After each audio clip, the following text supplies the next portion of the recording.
What's up, DAW Nation? My name is Wyatt Troy. I make music as come nightfall, and I want to welcome you to episode 50. That's right, 50 of Behind the DAW, where we interview music producers, artists, sound designers, music industry experts, singers, songwriters, and everyone else in between on an emotional, philosophical, artistic, branding, marketing, and overall music business basis. This is a companion podcast to our YouTube series In the DAW, where we invite music producers to come and dissect their songs in real time. Recently, we've had people like Urban Step, Kashmir, AU5, Kuro, Tynan, and Culprit, as well as a bunch others, like 50 more episodes than that, and we're currently working on episodes with Delta Heavy, Biometrics, Nurko, Pixel Terror, and a bunch others. So if you're interested in that, there is a link in the description, or you can just go to YouTube and type in the DAW and your favorite artist. Chances are they're there. It's fantastic. And DAW Nation, before we get into who we're interviewing today, just know that I have a gift for you. That's right, a free gift. So make sure to hang in there, because I'll get to that in a minute. But who are we interviewing today? Today we are interviewing Holly, who, if you don't know who he is, he's one of the most innovative producers I've ever heard in my life. Seriously, his music is absolutely freaking insane.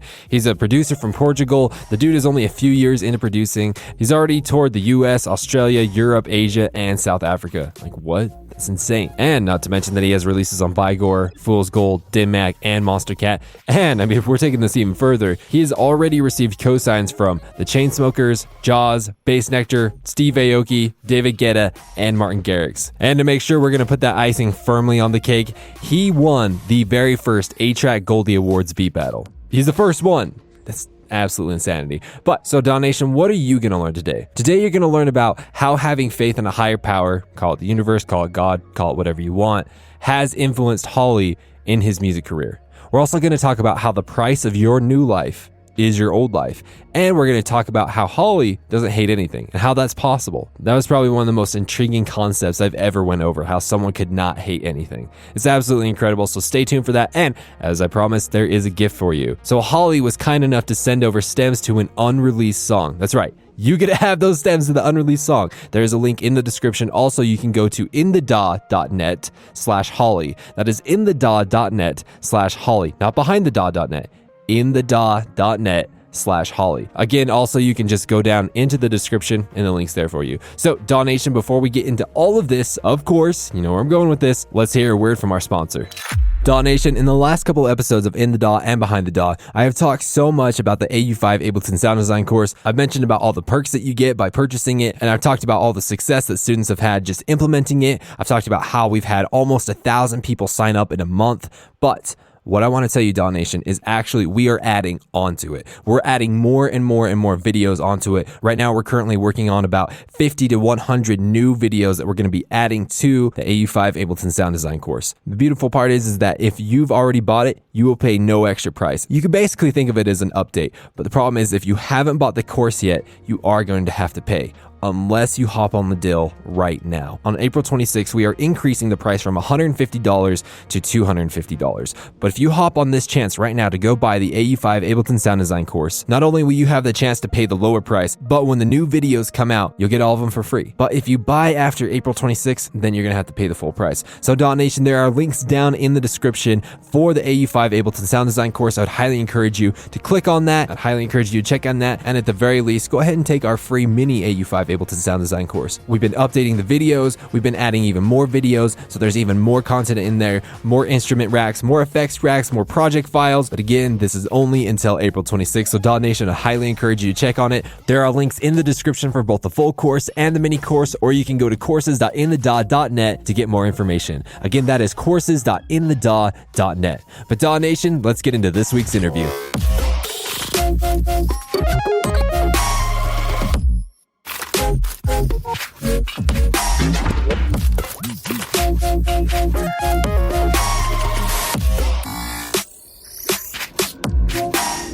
I want to welcome everyone to this week of Behind the DAW. We're honored to be able to be interviewing Holly. Holly, say what's up to DAW Nation and tell us something extremely embarrassing about yourself. Hey, what's up, DAW Nation? What up, what up? When I was like 10 years old, I won the regional championship of Pokemon cards in Portugal. Yeah, basically I was like a Pokemon card champion, man. I think that's like one of the best secrets I have, man.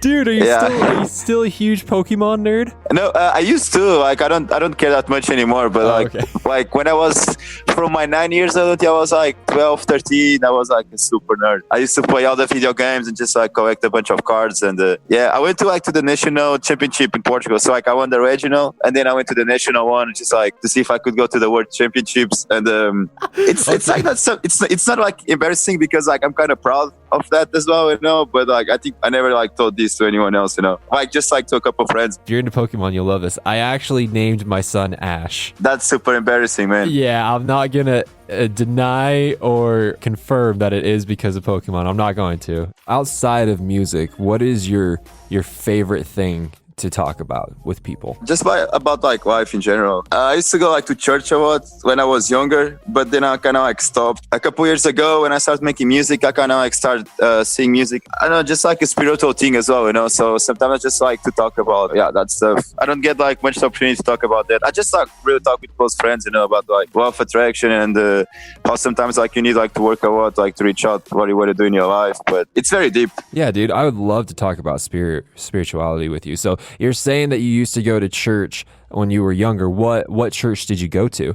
Just a Catholic one. For those English speakers, so it's Catholic. Catholic, yeah. So I grew up with a lot of people who spoke Spanish, and in Spanish it's pronounced católica. So you stopped going to it, and why did you stop going to it? Like I used to go a lot. So like I'm from Caldas da Rainha. That's like this really like small town in Portugal. And when I was 18, like I moved from Caldas da Rainha to Lisbon, to the capital, just to go to the university. So yeah, I think I just like stopped going to church like around that time. Like I went to the university and I was just like more busy like studying, and that's when I started making music as well. So like I wasn't like on high school, on the normal school, but at the same time on my free time, like my mom, she put me on I don't know like if you have that in America, but it's like a small school for like people that go to church. Yes, seminary. Yeah, I used to go to that, and then like I graduated, like I did everything, and yeah, got to a point where I was like, yeah, like I already did this, so I don't know. But I still like go sometimes, like not that often, but I don't know, a couple times a year I still go. Usually I prefer to go when it's not like the church like really happening, just like going there and just like being silenced, and just like there's like a lot of cool paintings sometimes that you can find, and just like a cool place to stay and just to think about life.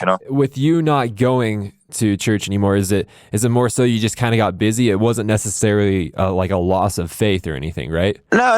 It wasn't any loss. Yeah, it was just like more busy. I don't know. I think I kind of like stopping doing my daytime and just like thinking the things I was going to do at church, I started doing just like by myself, just like being on my own and just like reflecting myself about like the problems outside of the world and just like what I can improve to be a better person, So it was just more like a change of like perspective, I would say, I see what you're saying. Do you still feel like you have a strong faith in God? Yeah, I got like a strong faith in this energy that brings good things to life. And it's like if you work very hard, like you can always like achieve your goals. But I don't know if I should call it God, or I just believe in like this like special energy in the world, I don't know if it's God, if it's I don't know what it is, man. I think like no one knows. Yeah, and everyone is just like trying to get like different names for that, but so you're not necessarily too caught up in the concept of is it God, is it what kind of the Bible defines as God? Yeah, man. You're more so. Like for sure there is like a supernatural energy above us, and some people they just call it different names.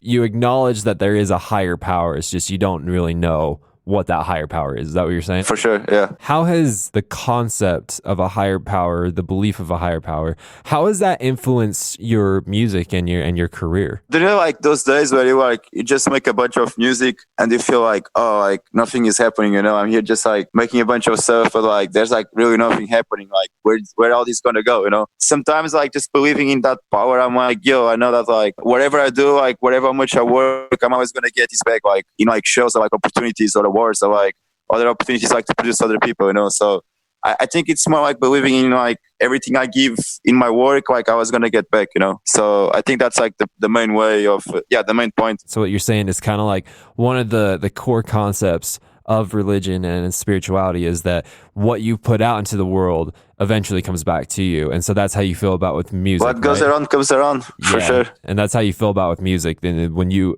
keep putting stuff out, and eventually the goodness, the energy, the everything. Yeah, man, as much as you work and just like be a good person, Has there ever been a time in your musical career when you were presented with an opportunity to do something, but it conflicted with your beliefs? No, I don't think so. Never. I'm like super open mind, but what was more like, for example, like working with other people that I don't really like. I don't see myself in what they are doing, and like I think like the reasons they make music, it's like very different from the reasons I make music. So that's more, those moments were the ones I was like, yeah, I'm not gonna do this. So you purposefully didn't work with someone because your vision didn't align. Is that what you're saying? Yeah, but that happens a lot, and it's supernatural. When was the last time that happened to you? So the person that I didn't end up working with will remain nameless. I'm not going to say who it was. Said person in the industry had a name, and the name conflicted with my personal beliefs. It was a vulgar name that I didn't agree with. And like that's his name. He chose, like, not his actual birth name, his alias, right? His name that he chose to have for his artistry. But I'm like, hey, like, that is your choice. You can have that name, but morally, I can't have you on the show because your name is this. And to me, like, this is against my values. This is against what I believe in. You can keep doing what you want. You can keep doing your thing, but I can't do this. It's just, it doesn't feel right for what I stand for. Nonetheless, let's get back to you. I want to learn more about you. So let's talk about, your career in the last 6 years. If you could, in the last 6 years, if you could point to like some of the smartest decisions that you have made to progress your career and to progress yourself as an artist, what would some of those decisions be? Work every day. That's like the first one. Just like do something every day. Like don't take any days off. The second, to be careful to who I show my music. Because like I used to be that kind of person that like I would like send my music to everyone just to get feedback. And sometimes like I would send something that I really like to someone that was completely like he didn't understand what I was doing. And like they would just like say, "Oh, that song is not cool. Like I don't like what you did." Blah blah. And like that really like would hurt my feelings. And it get to a point where I was like, yo, like what I'm doing, like there's no reason like to show this to anyone else, Yeah, I think that's like another one, just like to keep things for me. And yeah, I think like start doing shows was like another good one because just like a good way to expose my work, just go to different parts of the world and just, meet other people. I want to touch on what you were talking about with how you were saying like you would show your music to certain people and they would just shoot you down. And I can guarantee that there are people listening to this podcast right now that have went through exactly what you've went through. They've showed their music to people and the people will just tear them down. But the reason why they keep going is that they've showed their music to other people and their people have told them to keep going. And so they're kind of in conflict with this because some people are telling them to stop, some people are telling them to go. This is more so a business topic, but I want to share this with everyone that's listening right now. And that is, you could take literally any product or any song or any movie or any piece of art or any person or anything in the world, and if you put it in front of the wrong people, they will hate it. It doesn't matter what it is, period. Like what is your favorite song of all time, Holly? There's like this one from Burial called Archangel. That's like one of my favorite songs ever. Cool. So if you take Archangel, right, and you put that song in front of a senior citizen from Ireland that hates basically any type of music that Archangel represents, right? It doesn't matter how good that song is. It doesn't matter. They will never like it. But it's the possibility that they'll like it, right? The possibility is pretty low. Statistically speaking, senior citizens hate electronic music. They hate it. But if you took Archangel and you put it in front of Holly, that's going to be one of his favorite songs of all time. And this is something that I really encourage people to do, is when they are showing their music to people, when they're trying to get feedback or they're trying to, they're trying to grow or they're just excited to show someone, it is important. This comes from the Bible. You'll appreciate this. There's a term in there. It's called, you do not cast your pearls before swine. And it's not to say that these people that you're putting your song in front of is swine, but it's the concept that like it doesn't matter how precious the pearl is, the swine aren't going to care. They're going to step on it. They're going to, lick it and eat it and, whatever, right? That's a very deep quote, man. That's really dope. And I'd highly encourage you to keep doing this, Holly. Cast your pearls amongst people that are going to care. I remember when I was trying to show my electronic music to people who were into country, that was the wrong thing to do. That was so bad. They're like, what is this crap? But then I showed my music to people that liked bigger artists that I sounded like. And they loved it. They're like, oh my gosh, this makes so much sense. This is beautiful. So Keep doing that, man. But I want to swing back around to the other thing that you said. The other thing that you said was you work every single day. So let me ask you, how many hours a day, roughly on average, do you commit to working? 3, 4 until like 9, because sometimes I have shows and like I need to travel and like, yeah, usually like if I don't have anything to do, like it's like between like 4 and 9. What is something that you do to kind of get yourself into a very creative space, to like kind of get you motivated to make music? Not doing the same music style all over, just like experiment different sounds, because when you do like always the same stuff, like you really get bored and think about stuff you haven't done before. That really helps with my creativity. Yeah, and sometimes just like go get like random samples from like different music styles. That kind of helps like to bring other music backgrounds to your sound too, Walk me through, like when you create a song, do you have like a method, or do you just kind of sit down at your DAW and you're like, I don't know where I'm going to start today. How about here? How about I start here? Yeah. I just go with my mood. But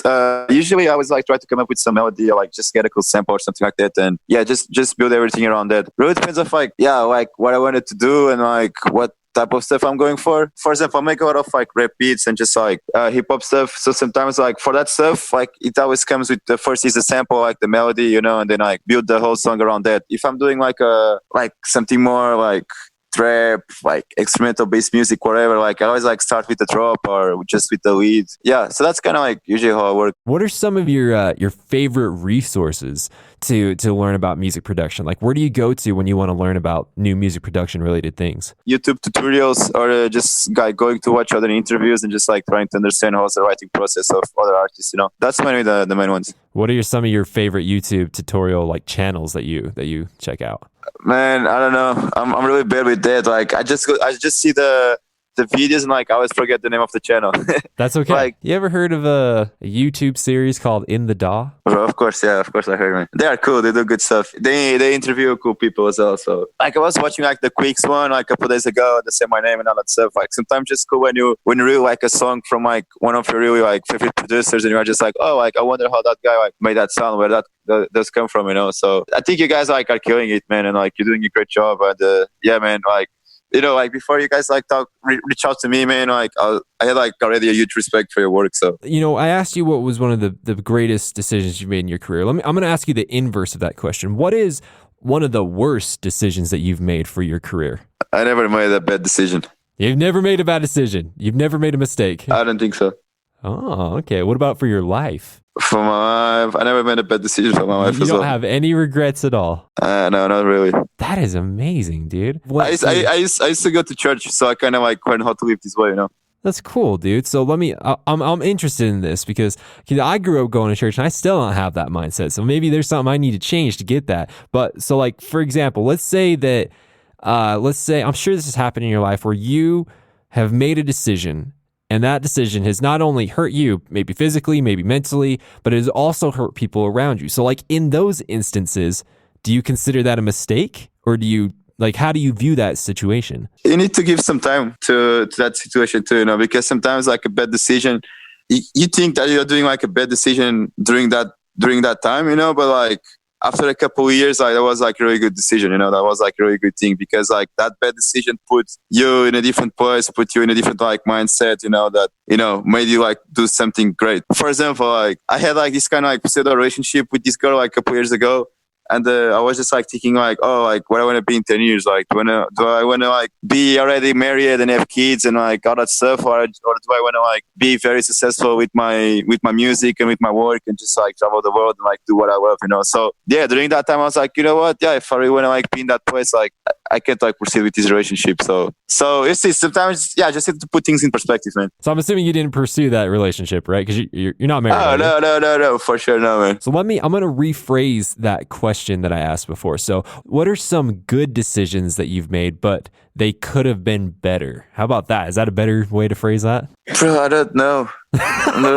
Like honestly, man, I don't know, man. Bro, probably like starting making music earlier. Like starting making music when I was like 13 or 14. That would help. That would help for sure. Like for now, I would be like 10 years making music, and I would have like so much more knowledge that I could put in my music, But it's okay. Like I think it's good to give some time just to know yourself as a person and just to grow up, And that's kind of like what I did from like 13 until like 19, 20 years old. Yeah. What is an unpopular opinion that you have? You know, a belief that you have that most people are like, no. I don't know, but like, what about you? Like, give me an example. Yeah, dude, I can give you a great example. I hate sushi. I think that is like the worst food in the world. Or here's another one. I hate onions. Onions are like the devil's candy to me. Like you know, like stuff like, and I realize like it's opinion, but it's still just like something like Bro, that. onions are amazing, man. And I they're know, really you good for see what I'm saying? Most people love onions, and I'm just like, they're my kryptonite, man. Like I can't be around them. They're really good for your body. It's like what I was saying, man. Like, I don't hate anything, man. I'm like, I don't really hate anything. So like when you don't like hate anything, like you just like accept everything like it is, you know? I actually think that what you just said is an unpopular opinion, is to not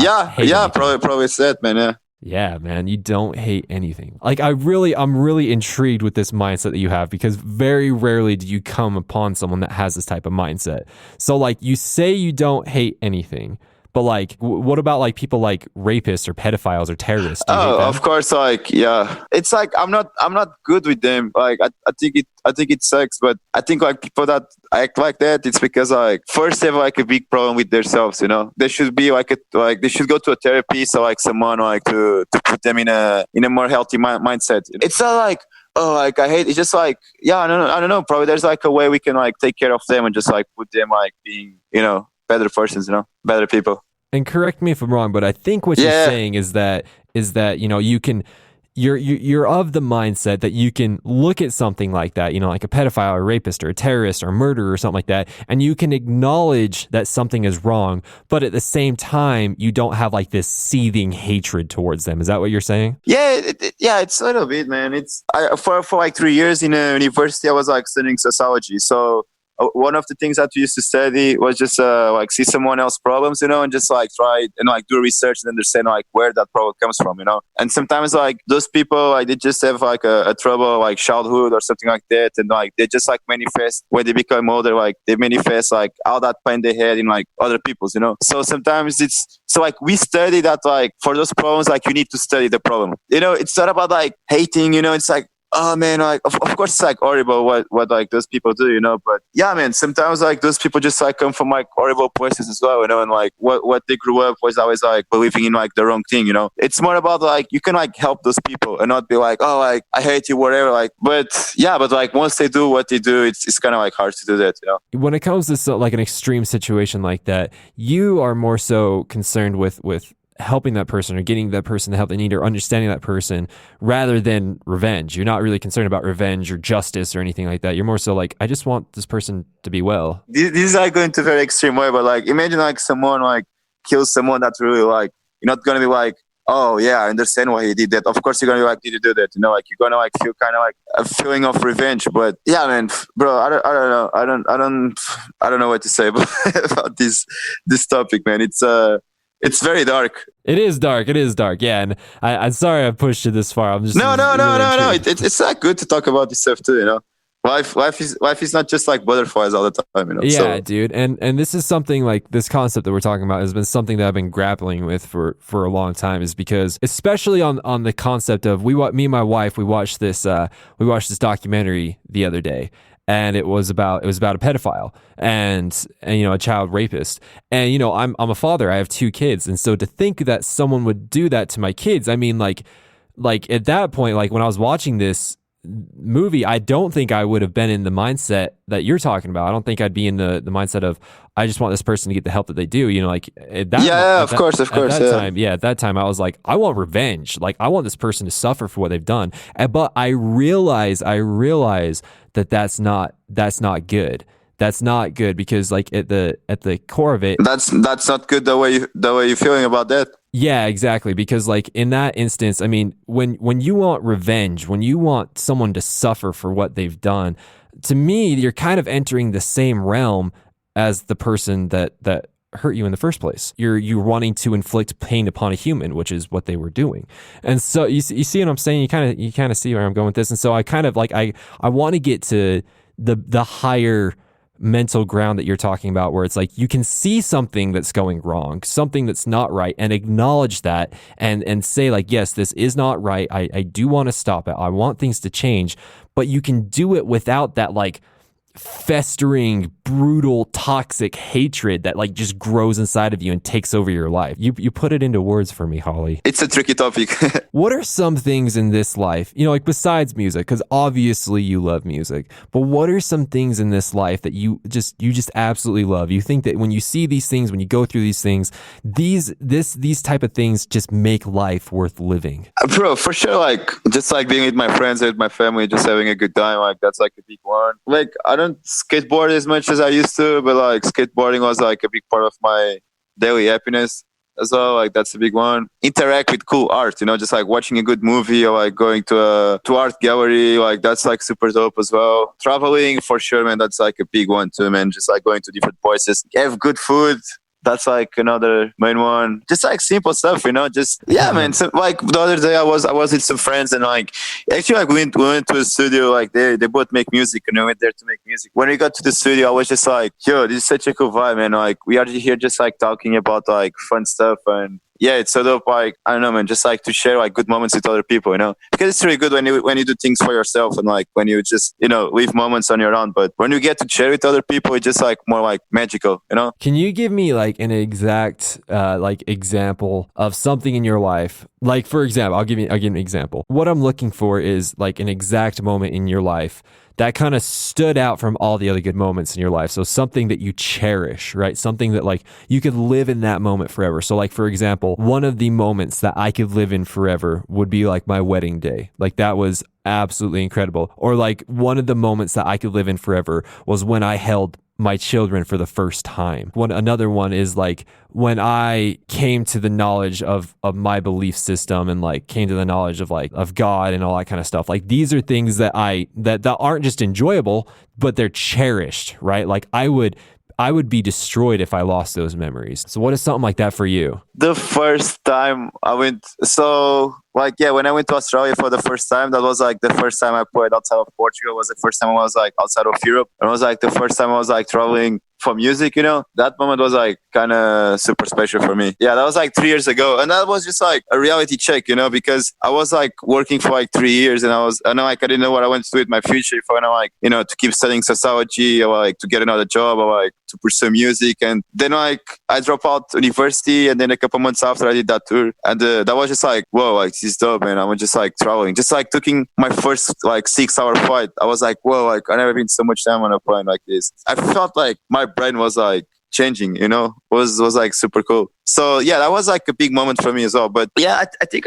like at the moment, like on my life has just been like good moments every day, you know, like I haven't, you know, I don't have a kid yet. Like I haven't like married a girl or like, you know, I haven't done like big human stuff yet. I think like for like those moments I like come like sometime soon in the next years, you know. At the moment, there's not like one day that I'm like, oh, I want to like relive this day forever. But like, I don't know, probably in like 6 years when I get my first Grammy and I have like a super top day with all my family and all that stuff. Then I go to the Grammys and I get my Grammy and I don't know, and I just write a bunch of new music. Like, yeah, that might be a good day to live forever. So you studied, did you say psychology or sociology? Sociology, yeah. Okay, which is the study of people in groups, society. Right? Yeah, society. Okay, that sounds good. So what are some things that you've learned from studying sociology that you've been able to apply into your music career? There's like this Portuguese saying that probably like something in America that we say like never judge the book by the cover. So that's like a little bit like the same thing I've been like applying to my music and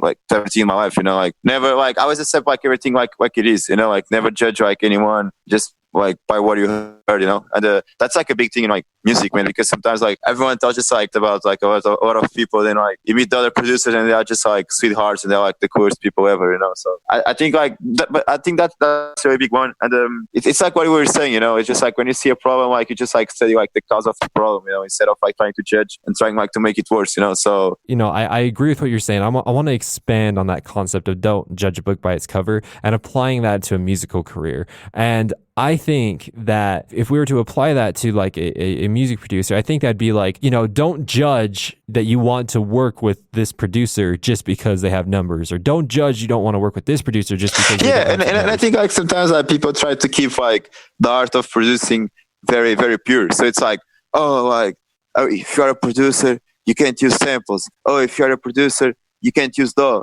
You can't use like Fruity Loops, like you need to use Ableton or whatever. So sometimes like people are like very strict and like they put too many limits in what they do, you know. So I think like you just need to be open minded and just like to get the best from like all the worlds. And at the end of the day, like you're just like creating, you know, just like focusing on making something dope, you know.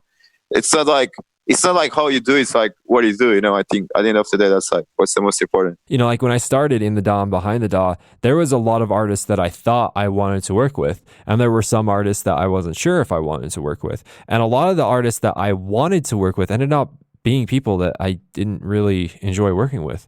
And a lot of people that I thought were, you know, like, okay, yeah, I'll work with you. They become some of my best friends. And so I like that, dude. I like that because if you live your life judging a book by its cover, if we take that phrase, if you live a life judging a book by its cover, you are going to miss out on so many relationships and so many opportunities and so many good times, right? Can we agree with that? Yeah, for sure, man. So let's say that there's a producer that's listening to this podcast right now. He's listening to you. He's a fan of you. But right now, he's kind of on the verge. He's kind of contemplating stopping producing. He's felt the pressure. Bro, you never like stop doing what you love. So like, if you really want to like stop making music, man, it's just because like you don't really like to make music, man. It's like same thing as like skateboarding, man. Like if you love skateboarding, like you're gonna like skate forever. Even like if you break bones, even if life sometimes not good for you, man. So if you really like what you do, man, you're just like gonna keep doing, man. Like there's no way you could stop. You think like that was like the answer you were looking for? I think it worked. I don't think there's just a right answer about that question, and so I think there's multiple right answers, and so I think you did bring a right answer. Yeah, man, and sometimes like things get tough, you know. But there is other saying. I really like sayings, man. Like sayings are really dope, and like. But there's this one that says that the darkest hour is just like before the sunrise. That just like makes sense, man. Sometimes like you are just like going through a very like tough time, just like through a bad period of your life. But bro, like something dope and amazing is about to happen, you know. So yeah, man, just keep it going, man. Like artwork pays off, man, and like whatever you put in the universe, like we said like a couple of minutes ago, like it's gonna get back to you. So yeah, just keep going, man. Just like work hard, man, and you know, because sometimes people are like, oh, like things are not happening, but then like, yeah, you're like, oh, so like, what have you been doing in your life? And it's like, oh, I've been like drinking with my friends, I've been like partying, I've been like doing all this stuff, and it's like, bro, like you haven't putting like that much time on your music, so like, what are you waiting for, you know? A lot of people, because you're right, like after a short amount of time, I mean, even after like an arguably long amount of time, people are still saying like, I haven't seen the results that I want, I'm feeling discouraged and stuff like that. And to people like that, and I have to tell myself this every single day because I still struggle with that. We all still struggle with that.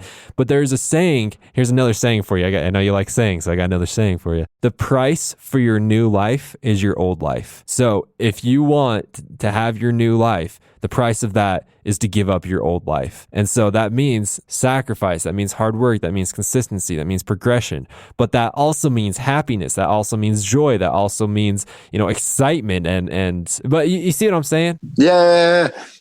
So now a question for you, man. So like to get out this life that you're living right now, what was like the old life that you had to give up? That I had to give up. That is a very fantastic question. So unlike you, I struggled with, you know, like a lot of regret, a lot of harsh feelings, you know, I had a lot of hatred towards a lot of stuff. And consequently, because of those feelings, I struggled with anxiety and depression and stuff like that. When someone is in that mindset, when they're just mentally crumbling like that, it is so easy. The path of least resistance in that situation is to do nothing, is just to sit there and wallow in your despair. So the price that I had to pay was I had to go against everything that I knew. I had to go against everything that I was feeling at that time, and I had to fight against that feeling. I had to fight tooth and nail, and it was a vicious fight, Holly. It was a vicious fight to get out of there. But that was the price that I had to pay. I did everything. I went to counselors. I read books. I took medication. I did everything to try and get out. And you know what, dude? I've never been so happy in my entire life. Yeah, dude, I've been able to fight through that. And now I'm an advocate for that. I'm an advocate for people that can overcome those things. And so the price of my old life was me giving up the things that felt so natural to me, but were detrimental to me. Did that answer your question? Yeah. When was that? I would say I was like, let's see, I'm 25 now, 20-ish. Yeah, like when I was 20 years old, that's when I really had to like face my demons, really like just punch them in the throat. I do need to get going, but this has been an amazing... No worries, man. Yeah, man, like same, man. It's been really fun, man. It's funny because like we barely talk about music. It's just more like a conversation like between friends because yeah, sometimes like some interviews like we're talking about like all the same stuff, but like yeah, this one has been like really cool, man. It's really good like to talk about these topics, you know. I really enjoyed the diversity of what we talked about. We talked about the darkness, but we also talked about the light. We talked about the good. We talked about the bad. We really just talked about, like a lot of aspects that are in life. Hey, DAW Nation, hope you enjoyed episode 50 of Behind the DAW with Holly. If you are interested in exclusive content, do the Patreon. There's a link down in the description. Also, if you want private lessons, again, link down in the description, or suggesting artists. Guess what? There's a link in the description. I know it's absolutely crazy, but there are links in the description for all of those things. Also, if you want the stems to the unreleased song with Holly, dude, there is a link down in the description just waiting for you, begging for you. All right. Link in the description. Also, you can go to inthedaw.net/Holly. That is inthedaw.net/Holly. It's sitting there waiting for you, lonely. Come on, don't do that to it. It's been waiting for you all day. So go click on that. Also, please make sure to like, comment, subscribe, repost, follow, whatever is appropriate on the particular platform that you're listening on, DAW Nation, like iTunes, Spotify, Google Play, Deezer, YouTube, SoundCloud. Doesn't matter where you're at. It just helps us know that we're moving in the direction that you need us to, DAW Nation. And then finally, I would highly encourage you to check out the last episode of Behind the DAW that we did with Rogue. We talked about concepts like, is it okay to produce different genres underneath one brand, how to avoid fear-based decisions in making music as well as in life, and how to grow thick skin in an industry that will tear you apart if you let them. So, DAW Nation, make sure to go check out all those things that are interesting to you. But before we all head out, let's hear a final word from our sponsor. DAW Nation, in this episode, you have heard me talk so much about the AU5 Ableton Sound Design course. Again, I would highly encourage you to check it out, or at least check out the free course. But DAW Nation, I want to talk to you about a different course that we're going to be launching. So let me ask you this. When was the last time you picked up the Ableton Live 10 manual and read the entire thing? In fact, when was the last time that you've even seen the Ableton Live 10 manual? There are two cold hard facts about the Ableton manual. Number one, it is incredibly insightful on how to use Ableton to its max potential. And number two, it is amazingly boring to read. And it's not even Ableton's fault. That's just the nature of manuals, which is why I am extremely proud to announce that our next course is going to be the Daddy Ableton Manual course. Now, you know Daddy. He's been on In the DAW and Behind the DAW multiple times, bringing the jokes, making you laugh, while still bringing the max amount of information and inspiration. So in this course, he is going to go through every single little thing of the Ableton Live 10 manual and explain it in a hilarious, engaging, and memorable way. Now, DAW Nation, listen very carefully. We just opened up the pre-orders for this course, and if you hop on the pre-order right now, you will save $100 on this course. The original price of the course is going to be $250, but if you click the link in the description, then the price is only $150. One of the pre-order bonuses is that if you pre-order before June 1st, 2019,